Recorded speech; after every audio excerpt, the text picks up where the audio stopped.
Alors, ce que vous regardez là, les amis, c'est un fait dans l'accord qui vient d'être trouvé entre toutes les parties pour le départ de Marc-André Seguin à Gironne. Mais les amis, c'est désormais une évidence.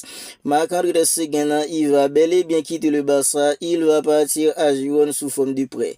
Ben, on y est, les amis. Petite vidéo actualité du Barça. Vidéo dans laquelle on va essayer ensemble de voir toutes les dernières nouvelles actualités du Barça.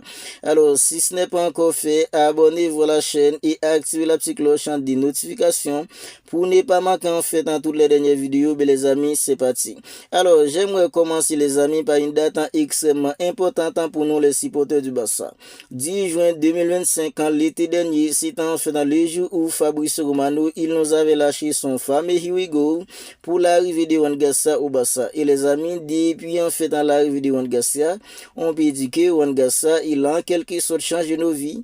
Oui, l'arrivée de Juan Garcia, il a en quelque sorte changé nos vies les amis, parce que quand on regarde la façon dont Juan Garcia il s'est imposé, il les arrête de taré qu'il nous sort dans les matchs pour que le Barça n'encaisse pas, c'est tout simplement incroyable. Quand on avait connu en fait un Marc-André Seguin en Sicile, c'était compliqué avec eux. Juan Garcia, il est arrivé, il s'est imposé, il est tout simplement incroyable. Voilà pourquoi les gars, j'ai retenu cette information. 10 juin 2025, c'était le jour où Fabrice Romano, il nous avait lâché son fameux Here We Go pour l'arrivée de Juan Garcia au Barça pour seulement 25 millions d'euros les amis. Juan Garcia, dans les face-à-face, il est tout simplement incroyable. Et même hier, il a encore prouvé contre une équipe comme Racing Santander.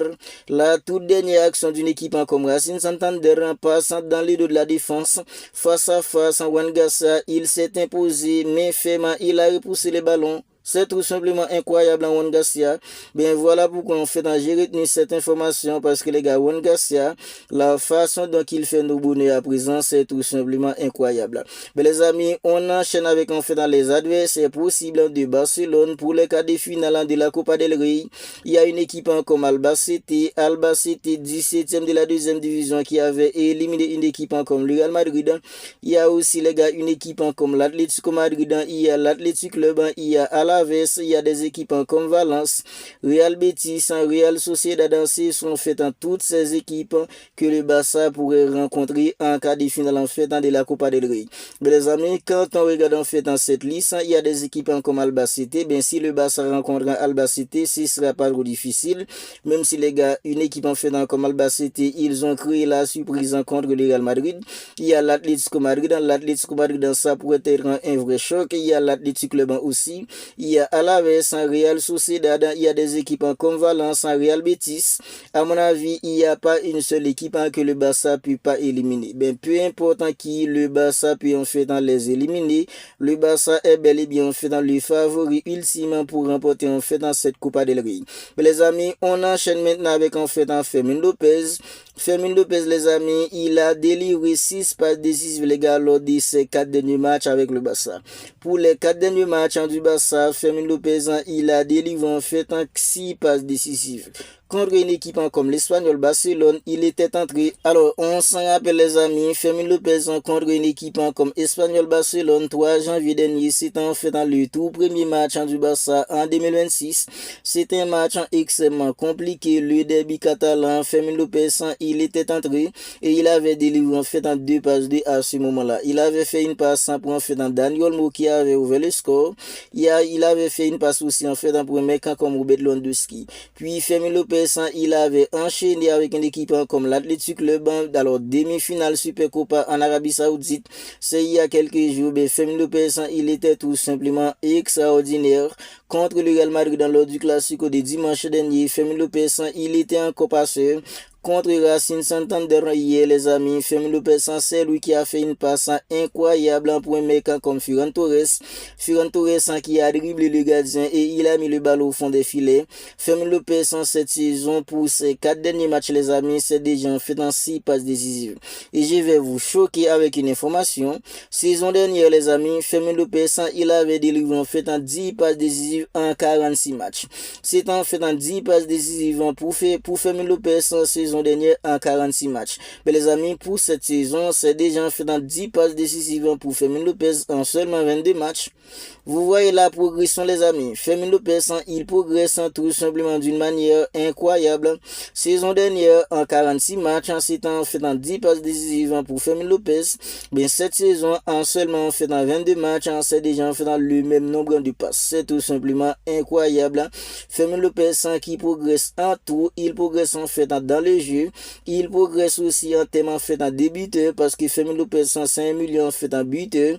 Il arrive souvent à mettre des balles au fond des filets et dans les passes des Fermin Lopez, il s'améliore et ça fait vraiment du bien d'avoir un mec comme Fermin Lopez qui s'améliore en fait de plus en plus. C'est tout simplement un joueur incroyable et sa concurrence avec Dani Olmo, c'est tout simplement bien en fait pour l'équipe, pour une équipe en fait comme le Barça.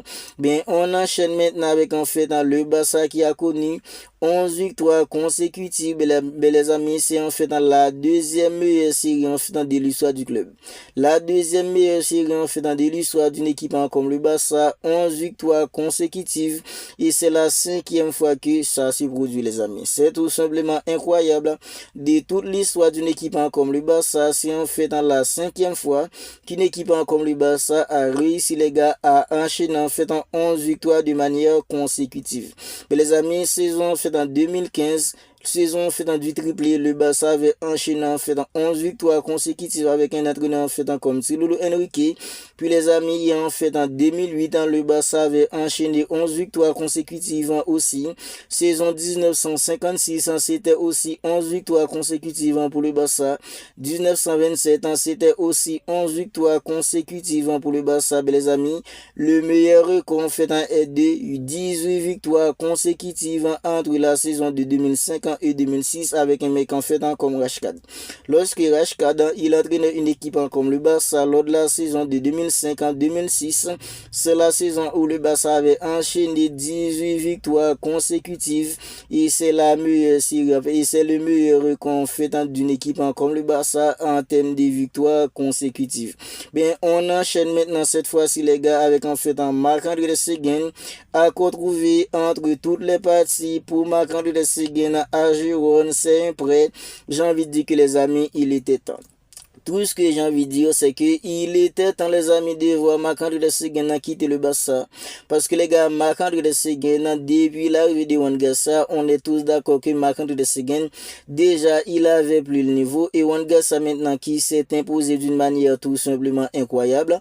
Mais Marc-André Ter Stegen, le mieux pour lui, en fait, c'était de partir. Et c'est quelque chose qu'il devait faire, les gars, depuis, en fait, dans l'été dernier. Ben, il avait refusé de partir. Ben, les amis, maintenant, il voit qu'il a plus une chance en déjouer, il a aucune chance en déjouer, ben il a enfin pris la décision de partir. Ben on nous dit que les gars, il y a un accord total qui a été trouvé entre toutes les parties en fait pour Marc-André Ter Stegen à Girona. C'est toujours dans le banlieue en fait en catalan. Ben Marc-André Ter Stegen il va bel et bien quitter le Barça en fait durant ce mercato en fait en hivernal pour rejoindre une équipe en fait comme Girona sous forme de prêt. Ben saison prochaine, l'été prochain plutôt, Marc-André Ter Stegen il va retourner au Barça. On sait pas les gars en fait sur le Barça réussira à se débarrasser de Marc-André Ter Stegen définitivement. Mais pour l'instant, c'est un prêt. Marc-André Ter Stegen un accord trouvé entre toutes les parties pour le départ de Marc-André Ter Stegen à Girona sous forme de prêt. Et on nous dit que les gars, Hansi Flick, il était clair à Marc-André Ter Stegen. Hansi Flick était clair avec lui parce que Hansi Flick lui avait déclaré que s'il devait jouer, ben il devrait partir pour avoir des minutes. Parce que les gars, c'est pas trop bas ça que Marc-André Ter Stegen aura des minutes pour l'instant. Parce que les gars, il y a Juan Garça qui enchaîne avec en fait un niveau tout simplement incroyable. On est tous d'accord que ça allait être compliqué pour Marc-André Ter Stegen d'avoir des minutes. Ben Hansi Flick lui avait fait savoir que s'il veut vraiment jouer, il devrait partir. Ben on nous dit que Marc-André Ter Stegen il va partir en prêt en fait à Girona. Alors on enchaîne maintenant avec en fait le Barça s'intéressant au défenseur croate Leon Djakijovic en 16 ans, joueur d'une équipe comme Dinamo au Zagreb, le Barça l'a suivi lors de la Coupe du Monde des 17 ans qui s'est déroulée au 4 novembre dernier et les retours étaient très positifs concernant Jackie Jovic, un jeune défenseur croate qui est âgé de 16 ans. Mais les amis, c'est une philosophie que le Barça emploie depuis en plusieurs années maintenant. Le Barça achète en fait des jeunes très polyvalents, des jeunes en fait très talentueux, puis les envoyer à la Masia. Si ça arrive qu'ils explosent, le Barça peut le garder, il peut monter en équipe première. S'ils arrivent à flopper, le Barça peut le vendre et rentrer en fait dans de l'argent. Les amis, je trouve cette philosophie très intéressante parce que les gars, quand on regarde le Barça, ça fait environ 6 ans depuis que le Barça avait en fait un problème financier, depuis que le Barça a plutôt un problème en fait financier, parce que les gars, le problème financier du Barça c'est pas encore terminé. Mais les amis, on voit que c'est la Masia qui arrive à garder à tenir en fait dans le Barça. C'est grâce avec la Masia, il y a des mecs en fait comme Fermin Lopez, des mecs comme Gavi, des mecs en fait comme Pedri. Pedri, même si en fait c'était à Las Palmas, il était hyper jeune. Mais les gars, c'est parce que le Barça avait en fait décidé d'acheter des jeunes en fait de très jeunes, très talentueux, les envoyer à la Masia. C'est comme ça on voit que le Barça est maintenant une équipe compétitive, malgré le fait que le Barça est un gros problème en fait financier. Le Barça n'arrive pas à acheter, mais puisque les gars, le Barça avait des jeunes très talentueux, des mecs en fait comme Gavi, Pedri, Fermin Lopez, Alejandro Balde, ce sont tous des jeunes en fait qui proviennent de la Masia. Voilà pourquoi les gars, je trouve cette philosophie hyper intéressante. Acheter des jeunes en fait hyper talentueux comme ça, les envoyer à la Masia. S'ils arrivent à exploser, ils sont montés en équipe première. S'ils flopent, ils partent le Barça en rentrant de l'argent en fait chez eux. Et on enchaîne maintenant les amis avec en fait les 15 et 22 mars sont les dates les plus probables pour l'élection présidentielle. Le club envisage d'annoncer le calendrier définitif en jeudi. Laporta se retirera de ses fonctions pendant en fait la campagne et un mec en fait comme Rafael lui succédera. Mais les amis, l'élection en fait présidentielle du Barça se rapproche. On nous dit que les gars, les 15 et 22 mars prochains sont les dates en fait les plus probables pour l'élection présidentielle d'un club comme le Barça. Mais j'ai envie de dire que les gars, Juan Laporta, il a sauvé le Barça et j'ai envie de voir Juan Laporta gagner en fait dans ces élections. Oui, même si en fait il y a beaucoup de monde dans la communauté du Barça en fait qui n'aime pas Laporta, qui l'apprécie pas plutôt, parce que les gars, il nous a vendu du rêve sur plusieurs dossiers. Il y a plusieurs dossiers où Laporta, il nous a vendu en fait du rêve. Mais les gars, quand on regarde l'état en fait où l'état dans lequel Laporta il avait pris le Barça et où il met le Barça à présent, j'ai envie tout simplement de voir Laporta en fait gagner ces élections, parce que les gars, sans un président comme Laporta, maintenant le Barça serait comme une équipe comme Manchester United, dans le Barça serait comme une équipe comme Milan AC, parce que les gars, des équipes comme United, des équipes comme le Milan AC, c'était des équipes incroyables dans le passé, mais maintenant ce sont des équipes qui est tout simplement pas croyable, leur niveau est tout simplement catastrophique. Mais les amis, Juan Laporta, il est venu, même si en fait il nous a vendu du rêve sur Messi, sur le dossier en fait de Lionel Messi, Juan Laporta, il nous a vendu du rêve. Le dossier en fait de Nico Williams l'été dernier, il nous a encore vendu du rêve. Mais les amis, Juan Laporta, j'ai envie de le voir en fait gagner ces élections, parce que sans un président comme Juan Laporta, on sait même pas dans quelle galère on serait là maintenant en fait en termes de résultats. Le Barça en fait est maintenant une équipe compétitive. Le Barça remporte des trophées. Le Barça peut regarder en fait dans n'importe quelle équipe dans le jeu à présent. Tout ça c'est grâce au travail acharné et surtout l'intelligence en cas Juan Laporta de vendre des parts du club en fait pour rentrer de l'argent, pour faire en sorte que le Barça soit une équipe compétitive. Voilà pourquoi en fait j'ai envie de voir Juan Laporta en fait gagner ces élections. Mais on nous dit que les gars, les 15 et 22 mars sont les dates les plus probables pour l'élection présidentielle d'une équipe comme le Barça. Puis les gars, on va finir avec en fait Julián Álvarez, parce que les gars, on nous dit que Julián Álvarez reste une cible pour le Barça. Il ne réalise pas une grande saison, mais c'est un attaquant que la direction sportive et flic apprécie beaucoup. Ce sera pas facile car il s'agit en fait d'une recrue coûteuse avoisinant en fait 100 millions d'euros. Même si ça va être coûteux, les amis, j'ai envie de voir le Barça mettre 100 millions d'euros sur un mec comme Julián Álvarez. Mais est-ce que le Barça aura les 100 millions d'euros en fait pour mettre sur Julián Álvarez? Ça c'est une question, les amis. En fait, Julián Álvarez, on est tous d'accord que ce sera en fait l'avant-centre idéal pour le Barça. Dancy Flick sera l'avant-centre idéal. Parce que Julian Alvarez, c'est un attaquant fait en quand on parle de pressing. Julian Alvarez, il est tout simplement hors pair. Et on sait tous que les amis, les équipes en dénadronneur comme Dancy Flick, les attaquants doivent presser. Le pressing doit commencer par les attaquants et Julian Alvarez, il est vraiment réputé en fait pour être un attaquant qui sait presser. Et Julian Alvarez, les gars, il peut décrocher, participer au jeu, devenir en fait imprévisible pour les défenseurs adverses. Parce que Julian Alvarez, c'est pas le genre d'avant-centre qui va rester cloué devant pour attendre des ballons. Non, Julian Alvarez, c'est un attaquant, il peut décrocher, il peut faire jouer ses coéquipiers. Et les gars, quand on parle en fait de mettre des ballons au fond des filets, quand on par la définition, Julian Alvarez, il est tout simplement hors pair en termes de définition. Il est hors pair en termes de définition, mais comme Julian Alvarez. Et quand on parle en fait d'un attaquant, les amis, en fait, qui est tout simplement incroyable sur les coups de pied arrêtés, ça, c'est aussi Julian Alvarez.